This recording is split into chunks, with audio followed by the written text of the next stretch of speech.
Welcome sa Dries TV. Kung interesado ka sa ganitong news, huwag kalimutang isubscribe ang ating YouTube channel. Maraming salamat! So, ayun, welcome back again sa ating YouTube channel mga kakimpaw. And sa update natin ito, ang pag-uusapan natin ay tungkol sa mga importanteng ganap kina Kim and syempre kay Paolo Abilino. Pero bago po ang lahat, maraming salamat sa inyong patuloy na pagsuporta at pagsubaybay sa mga daily update natin. Kaya naman bilang pasasalamat, narito pa mga napili kong komento patungkol yan sa naging previous update. Unang komento mula po ito kay Ginang Annabel Domingo. Sabi niya, "There's parang maalaga ngayon si Pau kay Kim. Kahit alam niyang may mga kumukuha sa kanila ng picture, hindi lang off-cam, ang sweet ni Pau kay Kim mukhang unti-unti na nilang nilalabas kung anong meron sa kanila." Nako, tama po kayo dyan, Ginang Annabel Domingo. Marami pong nakakapansin na talaga naman pong mas lalong tumitindi ang pag-aalaga po ni Paolo Abilino sa harap man yan or sa likod ng kamera. At kanina nga po sa Chow Pan Run, talagang tinodo po ni Paolo Abilino yung pag-aalaga kay Chinita Princess na siyang kinakilig ng maraming Kimpaw Nation. Andyan at may pag-alalay pa nga po si Paolo Abilino kay Chinita Princess, pagbababa ng hagdan at pag-aakyat po siya ng hagdan. So talagang andun po yung care ni Paolo Abilino at syempre yung tinatawag na concern. Kahapon pa man po sa Instagram story ni Ma'am Carlina de la Merced, pinakita na po nila kung gaano sila ka-sweet, 'di ba?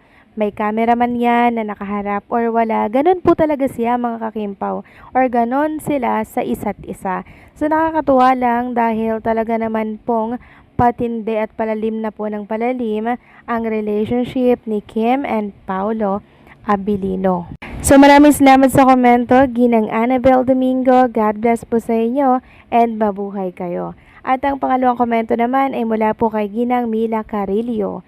Sabi niya dito, kahit anong gigil nila, walang magawa, tuloy-tuloy na ang kasikatan ng Kimpaw. Kaya tayong mga fans, solid senior, tambay lang tayo sa The Alibay, support lang tayo. Gusto naming makita ang Alibay, ma'am. Ito naman kami na ready na kaming manood ng The Alibay. Thank you sa paayuda ng Kimpaw, good support lang tayo. Abangan natin sabay-sabay tayo, mga fans. Solid senior, laging tapat, tiwala kami sa Kimpaw. I love Kimpaw. So, maraming salamat sa komento, Ginang Mila Carillo.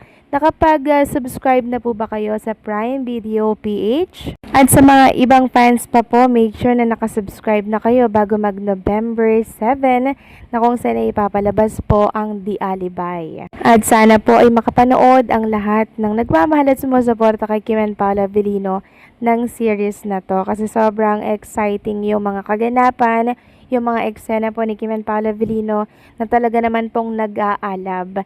Andun yung curious nating lahat kung ano yung magiging role ni Paolo or ni Vincent or ni Stella Marie sa naturang series na to. Kaya sana mapanood po ito ng lahat kasi medyo matagal-tagal pa po itong ipapalabas sa pre-TV. Siyempre, tatapusin muna nila yung mga series bago ito ipalabas sa pre-TV, mga kakimpaw. So, medyo maiinip po kayo. So, mag-subscribe na lang po kayo sa Prime Video PH. 149 lamang ata yun per month. Correct me if I'm wrong kung di ako nagkakamali. So, supportahan natin sila at magkaisa po tayo para syempre mas lalong lumakas ang tambalang Kimpaw. So maraming salamat sa komento, Ginang Mila Carillo. God bless po and mabuhay kayo. So ito na nga, pag-usapan na natin ang mga balita po na nakalap natin sa hapong ito for Kim and Paolo Abilino.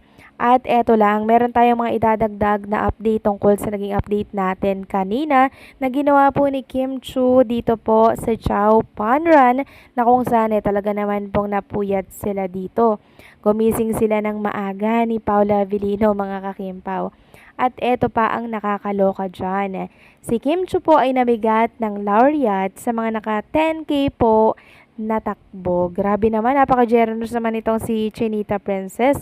At habang namimigay nga po si Kim Chu ng laureate, nakatitig lamang po si Paula Avellino sa ginagawa ni Chinita Princess. Siguro, sa isip-isip ni Paula Avellino, napakabait naman ni Kim Chu, napaka-generous naman sa mga kaibigan at sa mga kakilala nito na sumama sa Chow Fun Run. And kanina mga kakimpaw, nung pababa na po ng stage, si Kim and Paula Avellino, medyo nauna po ng ilang step si Chinita Princess. At nakita ko nga po si Paula Avellino, todo habol kay Kim Chu para po hawakan at alayan si Kim sa braso. Ayan, ipapakita ko na lamang po sa mga screen po ninyo mga kakimpaw kung gaano ka-caring at ka-concern ang isang Paula Avellino kay Chinita Princess. Grabe nga yun mga kakimpaw, no? Talagang nilalantad na po ni Paula Avellino yung pagmamahala nilang dalawa sa publiko. So, nakakatuwa lang kasi finally, no, si Kim Chu po natagpuan niya na po yung lalaking mag-iingat sa kanya at yun ay sa katauhan po ni Paula Avellino. At eto pa nga po ang nangyari kanina mga kakimpaw. During nung nagsasalita po si Paula Avellino tapos si Chinita Princess, parang nagbabatian po sila mga kakimpaw ng good morning. So parang yung salita po ni Kim Chu, salita pa lang niya pero nakakatunaw na. At alam nyo, meron pa siyang paghawak ng face kay Paula Avellino. At si Paula Avellino, tila baga natunaw mga kakimpaw kasi nang lupay-pay po siya sa ginawa ni Kim Chu tapos humawak po si Paula Avellino sa braso ni Kim Chu na parang gustong yumakap, nakinikilig na hindi ko ma-explain yung nararamdaman ni Paula Avellino nang ginawa po ni Kim Chu yun. Halos matunaw talaga siya. Kaya sabi nga po ng isang fans dito sa X, who would not melt at Kimmy's voice? Good morning, she's babying us eh. So, binaby niya talaga si Paula Avellino kanina. And mang tunaw-tunaw talaga si Paulo, mga kakimpaw. Right after nang ginawa po ni Kim Chu yun kay Paulo. So, sinong hindi matutunaw, mga kakimpaw, di ba? Talagang tinodo po ni Kim and Paula Avellino yung pagpapakilig dito po sa Chow Fun Run. Kaya naman ngayon, trending na naman sila sa social media at pinag-uusapan nga po yung mga pagpapakilig na ginawa po ni Kim and Paula Avellino. May cameraman or wala mga kakimpaw, ganyan na po silang talaga. Kasi ito po yung natural na galawan po nila. Iba po kasi ang nangyayari or kinalalabasan pag pinepeke po or pag pakitang tao lang, 'di ba?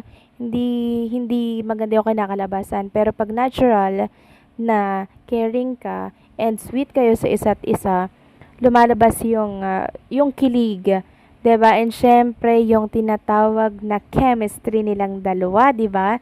Kaya nga ang lakas ng chemistry nila sa tao mga kakimpaw dahil yan sa natural na samahan ni Kim and Paulo Avellino. So kayo ba? Kinilig din po ba kayo sa mga pinakita ni Kim and Paula Avellino? Please comment down below.